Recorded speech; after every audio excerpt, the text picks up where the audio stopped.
You ever been in a situation where you were trying to get out of something? So you told a lie, but then halfway through the lie, you realize that it was probably better to just say absolutely nothing and just roll with it.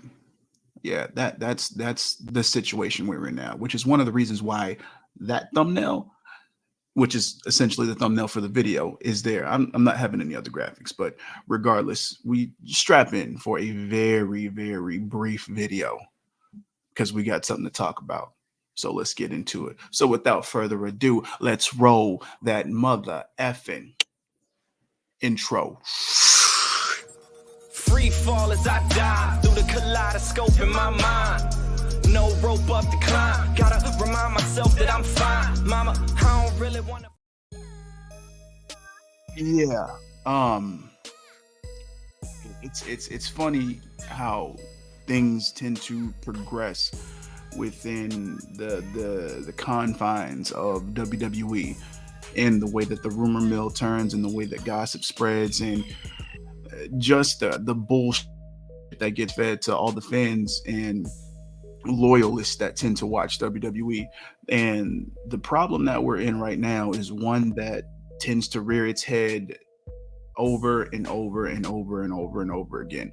And it's funny because I did a video related to this whole situation earlier in the week, and that's in regards to the WWE World Heavyweight Championship and the fact that it made no sense that SmackDown superstars were involved in this. And on top of that, the whole idea and the issues with the booking and the storytelling within WWE, and how a lot of it just made no sense.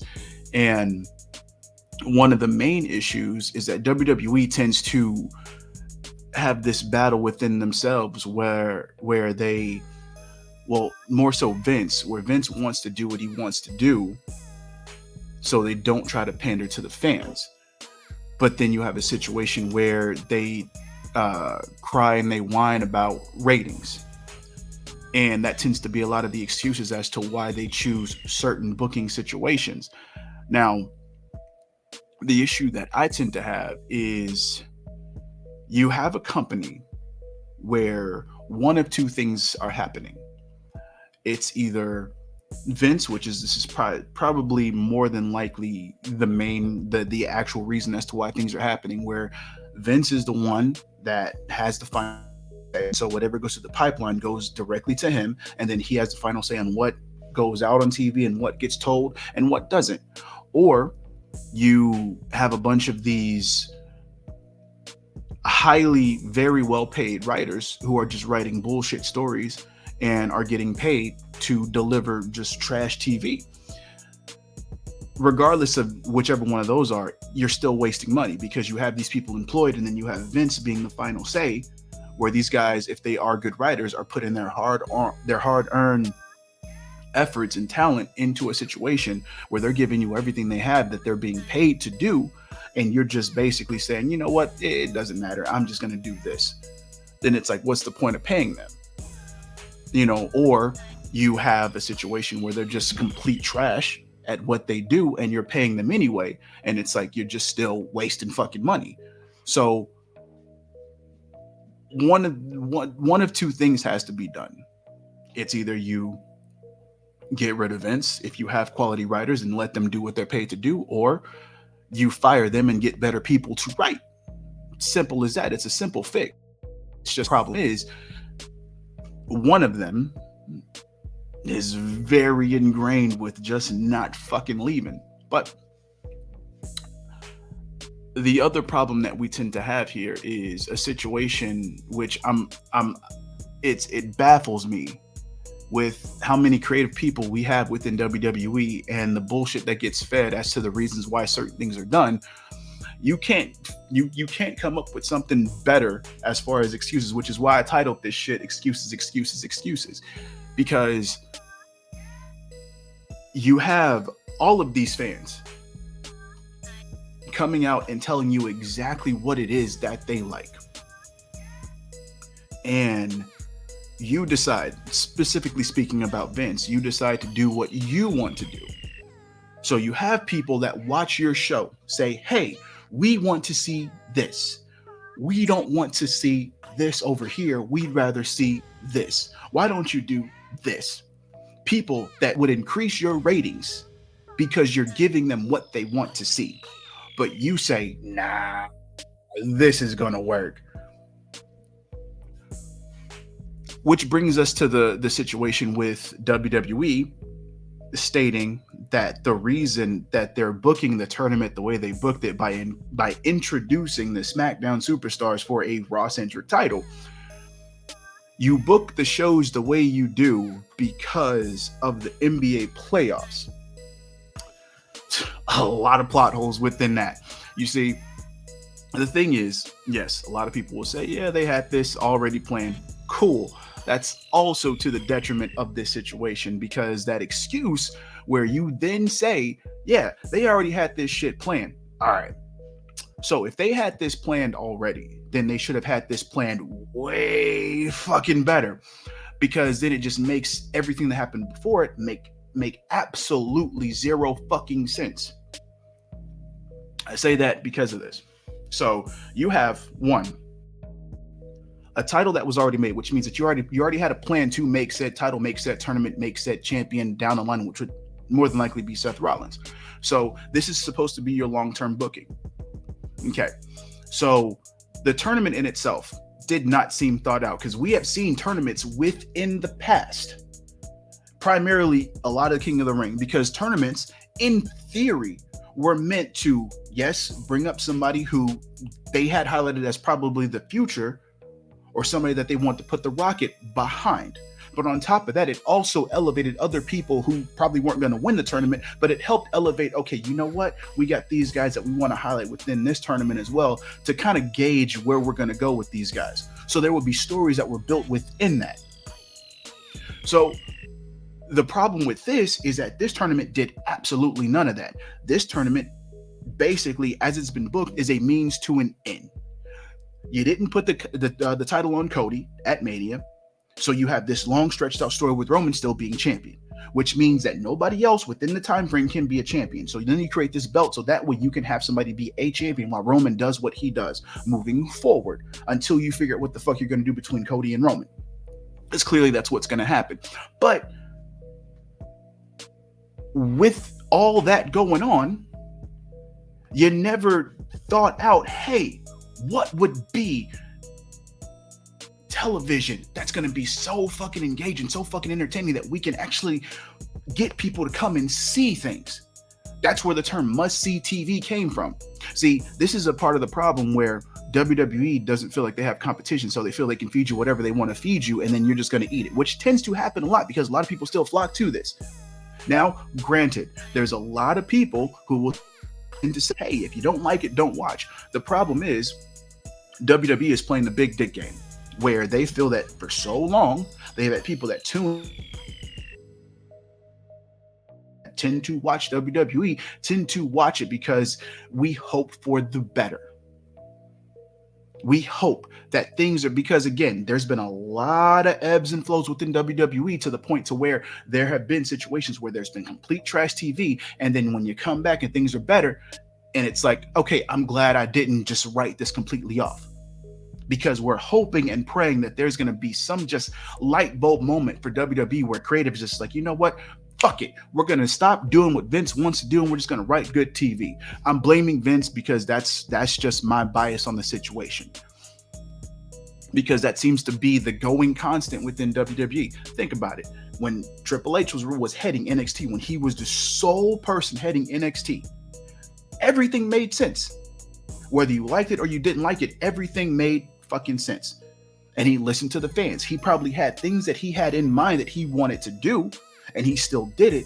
But when the fans went behind somebody and they got behind, and as far as fans getting behind a certain person, he would listen.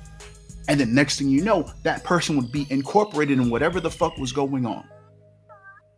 And that's how it continued. And everybody was okay with it. You will rarely see anybody talk badly about NXT Black and Gold. It's a rare situation, because the thing is, when regardless of whether it's good or bad, and I'm saying it because it wasn't extremely bad. There were some things that people didn't like, but I'm better yet, whether you agreed or disagreed with certain booking situations, there was a lot of consistency that went along. So with that, you can still go from beginning to end and watch a story play out the way it's meant to play out. And whether you liked it or you didn't like it, you can still respect the fact that it actually went from a narrative perspective and went the way it was supposed to go. And that's the thing about pandering to fans. WWE does not have to pander to anybody as long as they tell the story they're supposed to tell and it's good TV. You may not like it, but that's subjective. What WWE is doing is objectively bad in this situation, because it's the same stuff that's rinse and fucking repeat in terms of them booking something, it being trash, them getting backlash, and then them making the same excuse of, well, we had to do this for ratings, or we had to rush this shit for ratings, or this is why this isn't going the way it's supposed to go, because, we got to do this for ratings. Here's the problem with the NBA situation, because that's a stupid fucking excuse. The NBA in itself has a schedule that's planned out, of course, subject to change, but the NBA and the playoffs have been going on for years. And the thing about that is, you can technically see when things are supposed, you have a projection of when things are supposed to happen. Regardless of whether it changes or not, 9 times out of 10, it's going to be consistent with that time frame.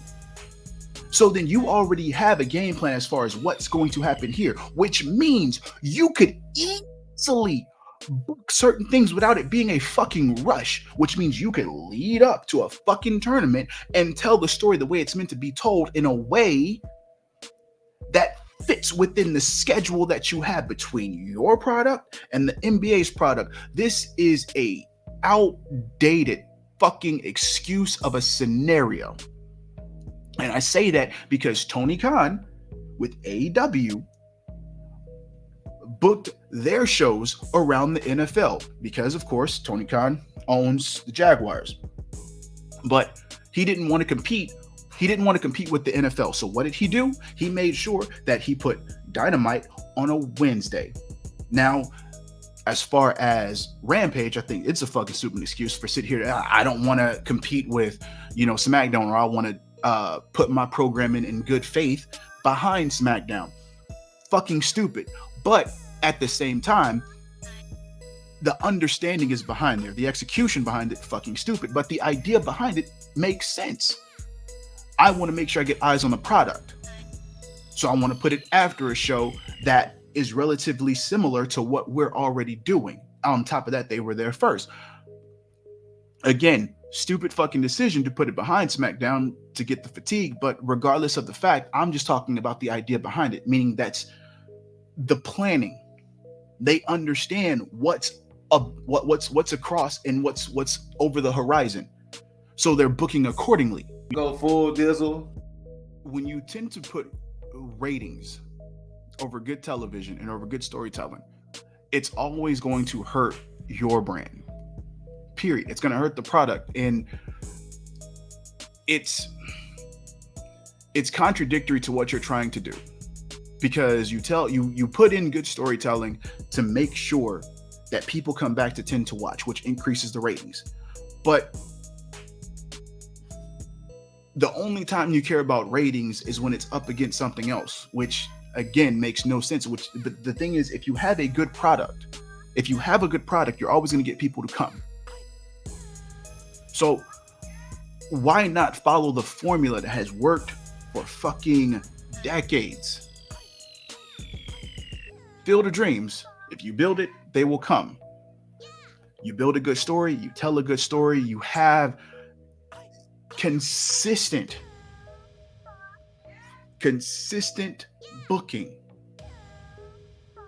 People are going to be with you even through the not so good times. This is one of the main issues with WWE not having as much competition for a very long time because they became complacent. And Vince is so stuck in his ways that he can't get out of his own way, basically.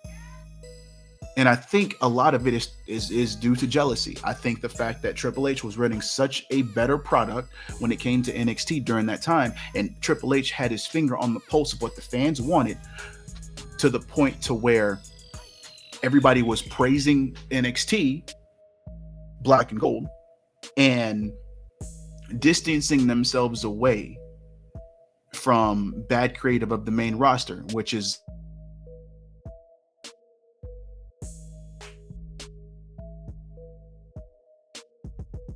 in Vince Kills.